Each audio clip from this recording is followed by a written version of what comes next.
Welcome back, everyone, to another episode of College Hockey Talk. On today's podcast, we have a very special guest, assistant captain of the Merrimack women's hockey team, and one of College Hockey Talk's players to look out for in the Hockey East. Courtney Maud joins the show. You can catch Courtney and the rest of her teammates on CBS All Access and on NESN as she pursues to win her first Hockey East championship. Welcome to the podcast, Courtney, and how's it going? I'm good. How are you? Thank I'm you very good. much for Thank you very much for having me. I'm super excited to get started. No, thank you so much for coming on. I really appreciate it. Now, you play Providence this weekend. How excited are you to get back on the ice and play this weekend? Yeah, I'm super excited. It's been a long few weeks of, practice and lift and the same kind of thing every single day. So it's nice to finally start doing some 5-on-5 in practice and getting ready for the games. Yeah, what do you expect from Providence this weekend since they lost a lot of key seniors this past year? How do you try to stop some of their top players, and what do you expect from them coming into this weekend? Yeah, so usually we do a scouting report before every single weekend that we're playing a game. So far, we know that they have some pretty good forwards and a lot of speed on the forward end. So we have to be ready for that. And honestly, just following the things that we've been going over in practice and all of our systems will be the key to stopping them and shutting them down. Yeah, and being a senior and an assistant captain, what type of leadership do you want to bring to this year's team, and what have you learned from past leaders to help your leadership skills, and are you more of a vocal or lead by example type of player?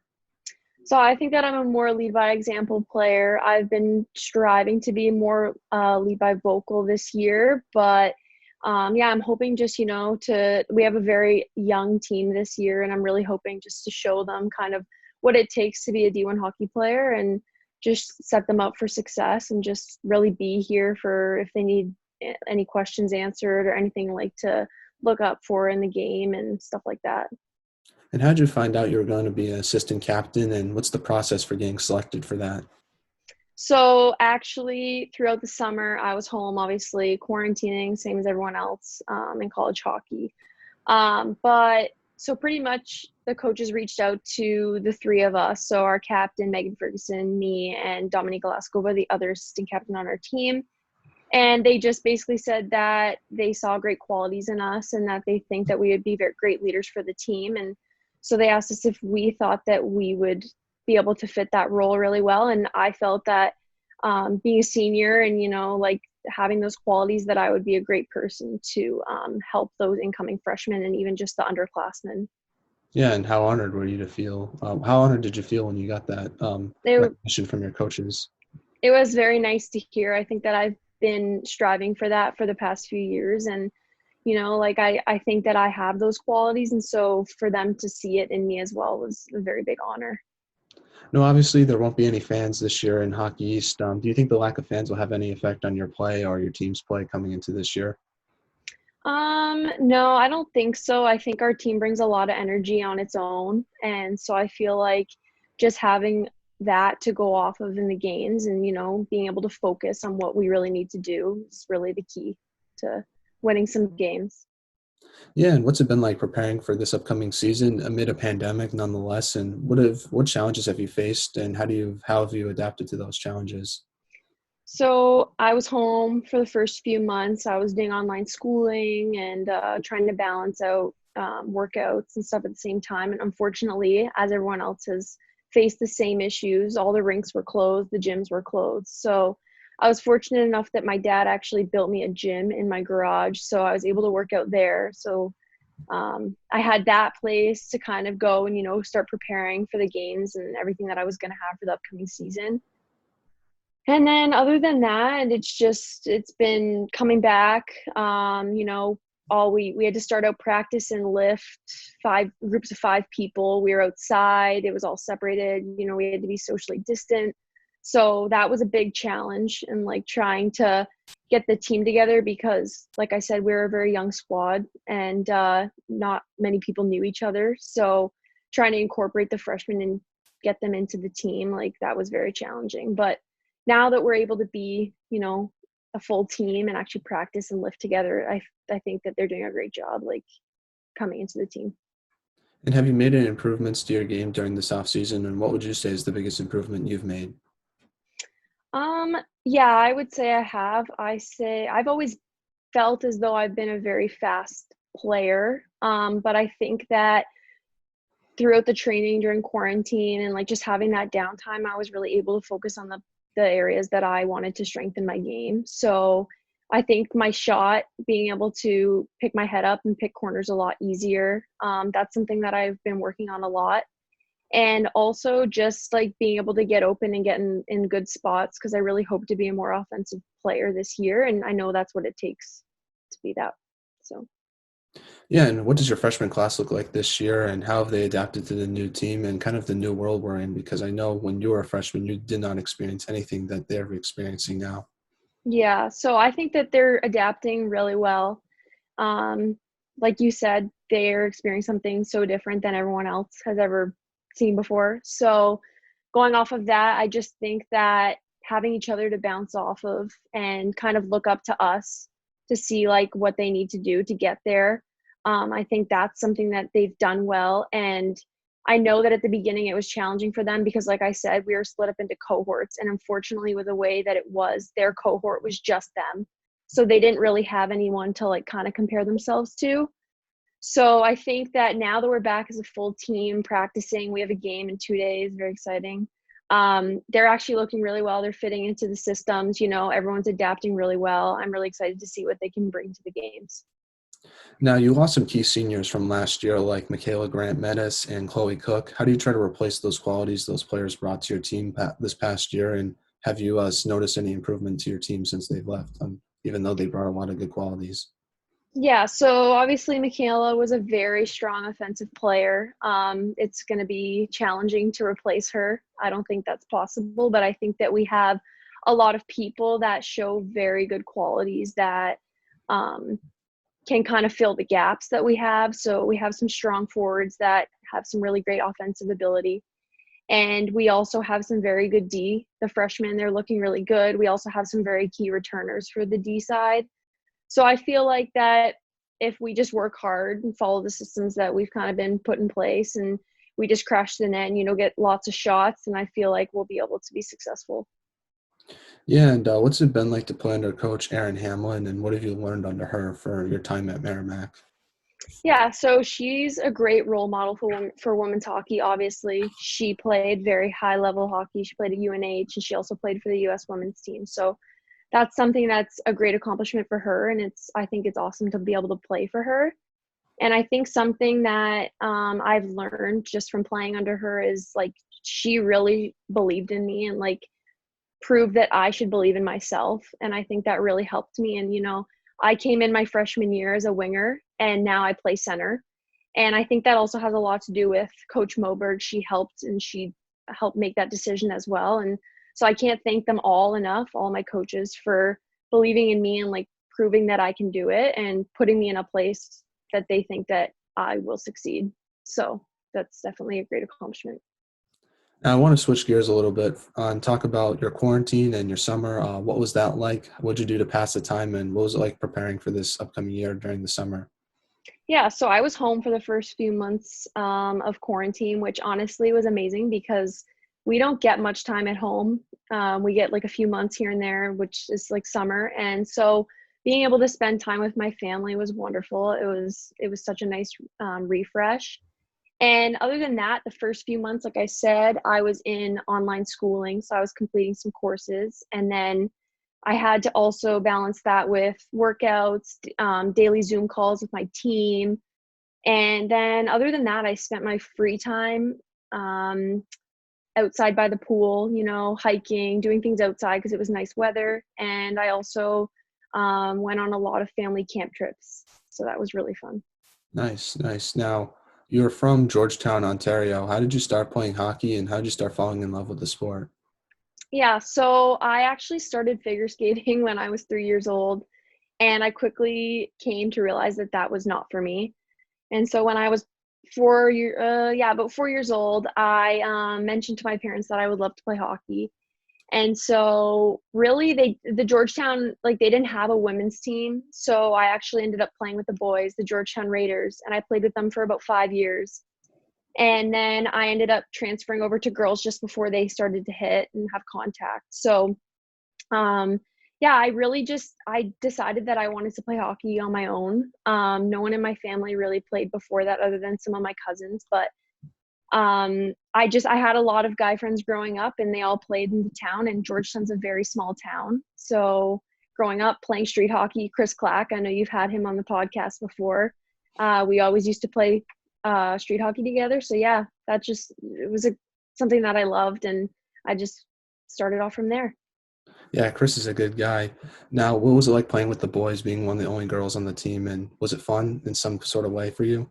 Yeah, honestly, it was the best. I really miss boys hockey sometimes. It was such a high level of compete and like aggressive play, and just something like it fueled the fire, like to just want to beat them. Like I was the only girl and I wanted to prove a point, you know? So they always wanted to get me. So like I felt like I was a target definitely on the team. And so yeah, that was a lot of fun playing with the boys, and I definitely learned a lot from playing with them, transferring to the girls game. Yeah, and I never played with any girl player growing up when I played junior hockey, so that's pretty cool that you got to play with some of the boys players now. Who was your favorite player growing up? So I would say that my favorite team was the Toronto Maple Leafs. I don't necessarily think that I had a favorite player on the team, but as I started to grow up, my favorite player was actually Brianne Jenner. She's on the Canadian women's team. I went to visit Cornell when I want to say in sixth or seventh grade, and she was the captain on the team at that time. And I just thought that her like drive to play aggressive and like that grit that she showed in her game was something that I looked up to when I played. And so yeah, she was somebody that I really wanted to play like and be like. Now, before Merrimack, you played for the Stony Creek Sabres. Talk about that experience and how'd you get the opportunity to play there?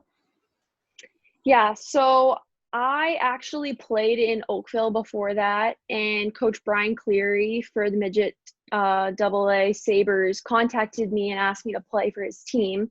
So I ended up going to Stony Creek. They were like an amazing program to play for. So I played with him for 2 years, and then I played 2 or 3 years in junior with Stacy. And I just think that that was such an amazing experience. Like the coaches there, they all wanted to set their players up for success, and something amazing about playing, especially in the P-Dub.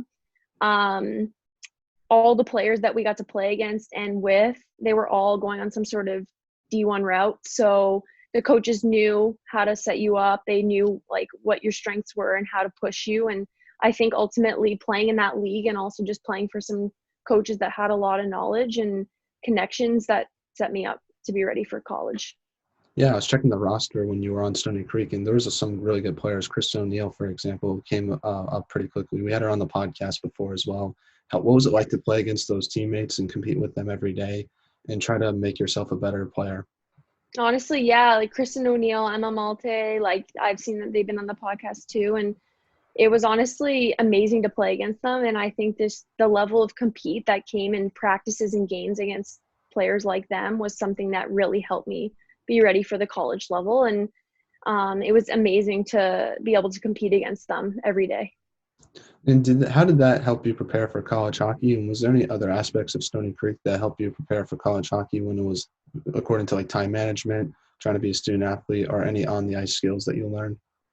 Yeah, so playing with them, obviously they're very quick players, they're very aggressive, they're strong. So I think that being able to see that early on and kind of prepare myself that way was something that helped me out to be ready for college. And then also, yeah, Stony Creek, they were really serious about like being at the rink early and getting your homework done and all this stuff. So I think time management was a huge and a key role for setting me up for success in the college Yeah, and level. you also got to represent Ontario Red Team and won a U18 gold medal. Talk about that, what you remember from it, and getting the chance to represent your country on a big stage like that. Yeah, that was amazing. I got to play with a lot of those great players again on that team, and just coming together and being able to play all the other provinces, and then also being able to win, obviously, is something that I'll never forget. That was quite the opportunity, and I think that also being able to play with people from all over the country was awesome. And So yeah, that was a great experience, and being able to say that we were the champions, like that was awesome. Now, I want to talk to you about your recruiting process and what made you want to go to Merrimack. They were kind of a newer program when you were being recruited. What attracted you to that school, and what made you choose Merrimack at the end of the day versus other programs? Yeah, so Merrimack is a very small campus. I loved the thought of being able to pass people on the street and basically know who they were. That was something that was very warming to me when I was choosing between schools.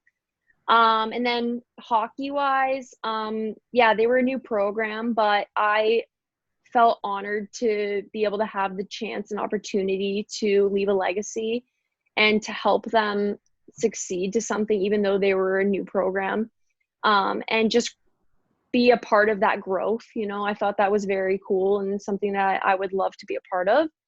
And also Merrimack, they offered the program that I wanted to study. So obviously when you're coming to school from away from home, that's something you're going to look into. So that was also something that I was very excited about.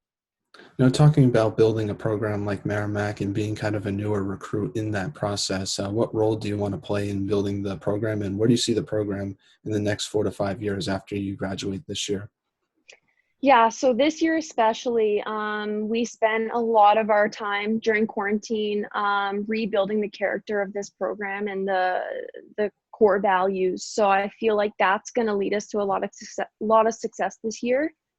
And I really hope that as I graduate and these core values are passed on, I really hope that that helps them lead to like success in the end. And I'm hoping that this year, we can get to the Hockey East playoffs and the finals. That would be amazing. I'm not sure what that's going to look like because of COVID, but in the next 4 to 5 years, I feel like the freshmen this year, they seem to be very skilled and really driven to want to work hard. And I feel like if the team continues to kind of go along that path, that this team and this program could have the opportunity to win Hockey East final. And I So want to talk about your freshman year. What was the biggest adjustment you had to make to your game? Was it mentally quicker decisions with the puck, or skating wise, or physicality playing against players that were 3 to 4 years older than you were? yeah, so obviously every level that you kind of go up, it gets harder, it gets faster, it gets like more competitive. So I feel like the biggest jump for me was the physicality because the PWHL was a very fast game.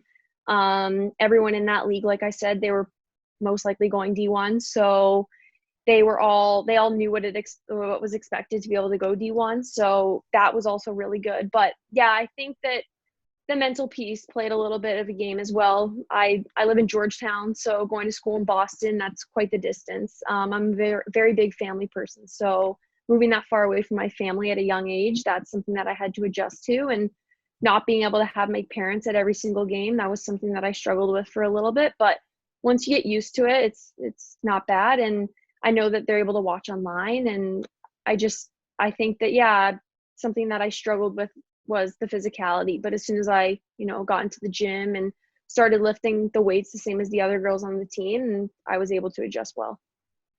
Now, you beat third-ranked Minnesota your freshman year in one of your first games. Talk about that upset, what it means to you today, and just that whole game in general. Yeah, that was honestly such a crazy experience. We went into that game not expecting much. Obviously, we were the underdogs. So when we came out with the win, it was crazy. Coach Hamlin came in after the game and just started yelling. It was such an unreal experience. And honestly, just being able to go there and play them in the first place was amazing. And we all had a lot of fun, and being able to win and say that we beat them, they're third ranked in the country. So that was awesome. Yeah, quite the experience. Yeah, and they had a lot of good players on that team too. So that was really impressive, and it really showed Mhm. how much the program can grow from there. Yeah. Now, you played your first Hockey East playoff series against Providence and unfortunately lost.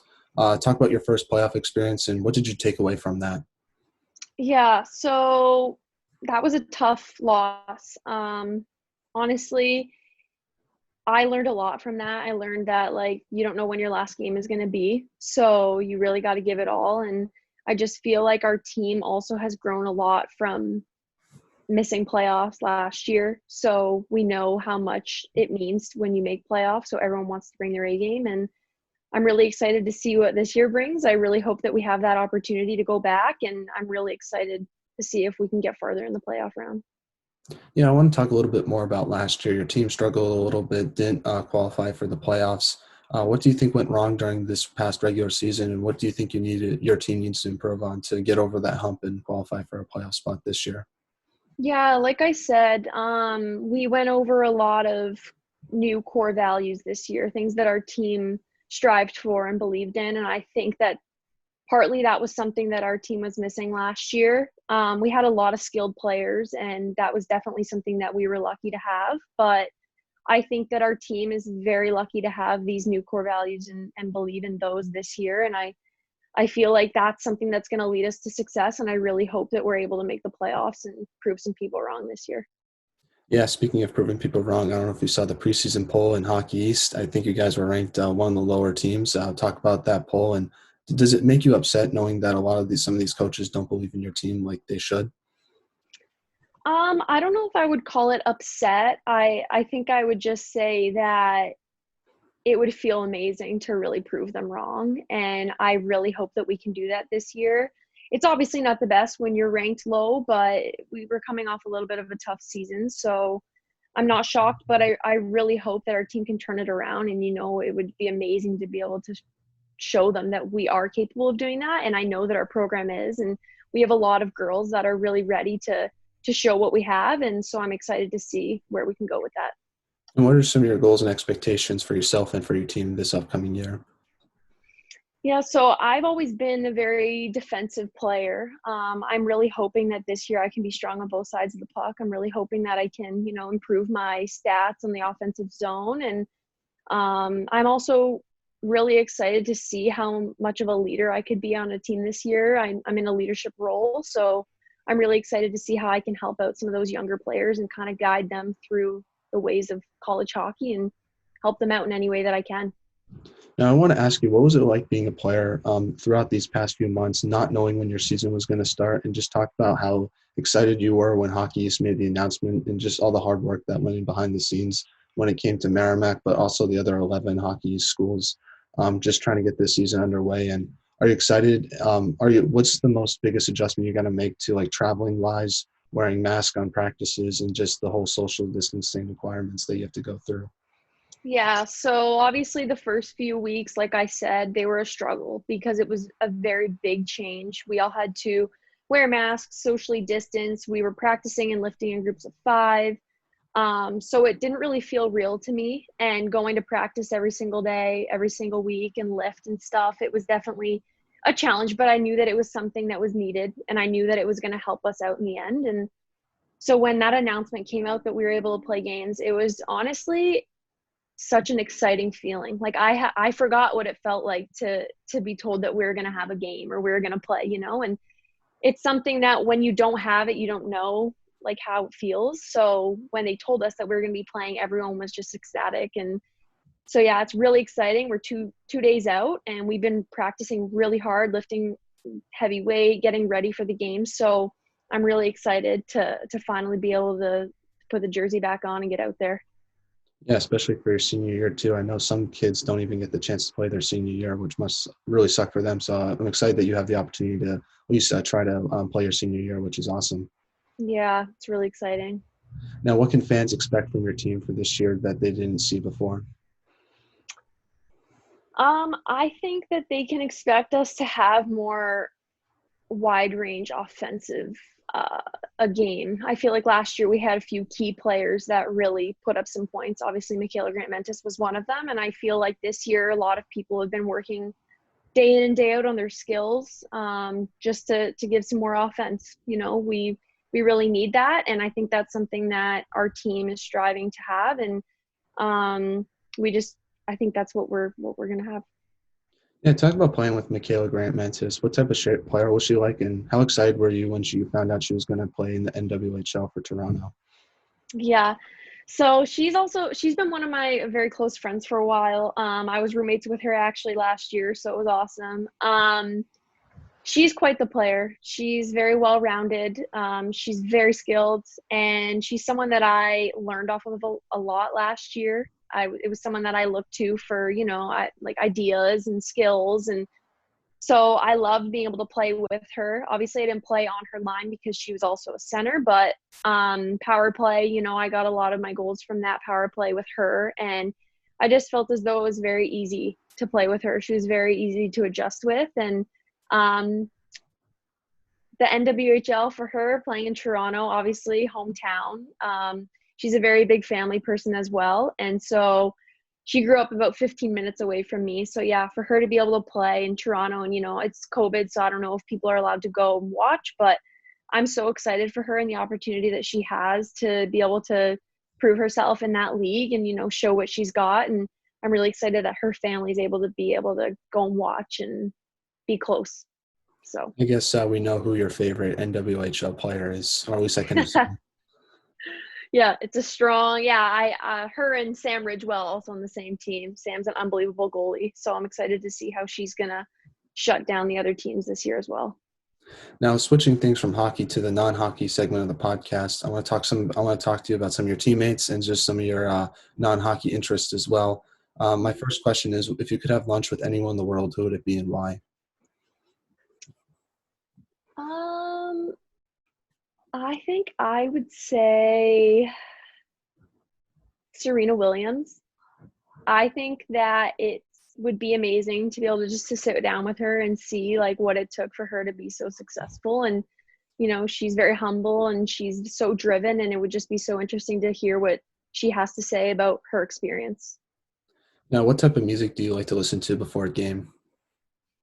It's kind of a wide range. I'm a very big country fan, so I love that. But then if I need to get really focused and into the game, I listen to something that's more, aggressive. But I think it's usually country. I don't really have specific music, but yeah.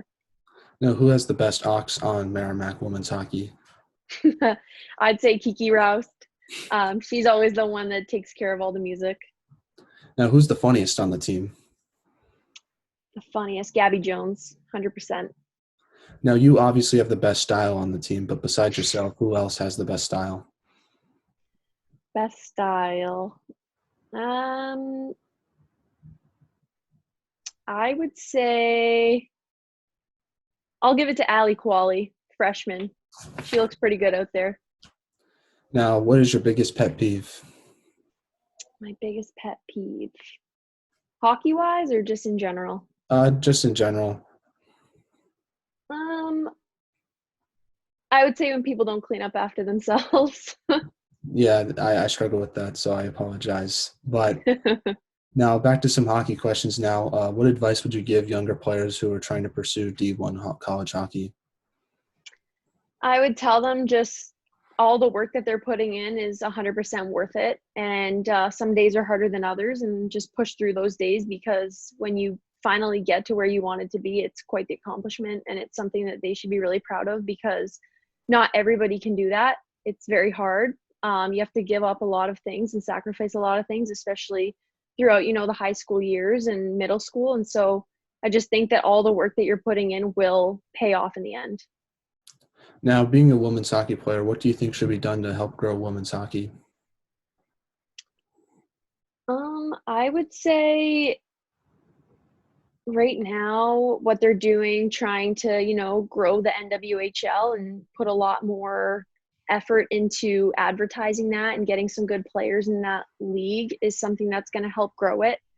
Also, I think that there could be more advertising done, but also just getting women into the sport and proving that we are good athletes and that we do have that potential is something that I think will help. Now, what should I do to improve as an interviewer and make this podcast better? I think that you do a really good job. A lot of the questions that you do they're a wide range of questions. So I think that it's good that you're getting both aspects of hockey and real life. If it was something that I think that you can do better, I'm honestly not really sure. Yeah, I think you did I think you did a pretty good job. Yeah. Oh, thank you for that. I feel like I always struggle. That's why I have to ask that question, just so I can try to improve a little bit on the podcast to make it better for everyone. Honestly, if I think of something like after this, I could always shoot you like a DM to let you Okay. know. But I think like it was pretty good from what I. Okay. Now, do you have any shout outs you'd like to give to any of your teammates, friends, or family members? Yeah, I would like to give a shout out to my family back home in Georgetown. It's been a while since I've seen them, and I'm obviously very excited to see them at Christmas. And I would just like to tell them that I'm very thankful for everything that they do for me day in and day out. All the support that they give me sometimes goes unnoticed. So I really appreciate them, and I love them very much for everything that they do for me and all the things that they sacrifice to let me be here and live my dream. Yeah, and Courtney, for coming on the podcast. I really appreciate it so much, and I wish you all the best for this upcoming season. I know you're going to kill it. I feel like you don't get enough recognition for how good of a player you are, so I just want to say you're a great player and keep up all the good work that you're putting in this year because doesn't go unnoticed. Thank you very much for having me. No problem. Have a great day. Bye. You too. Bye.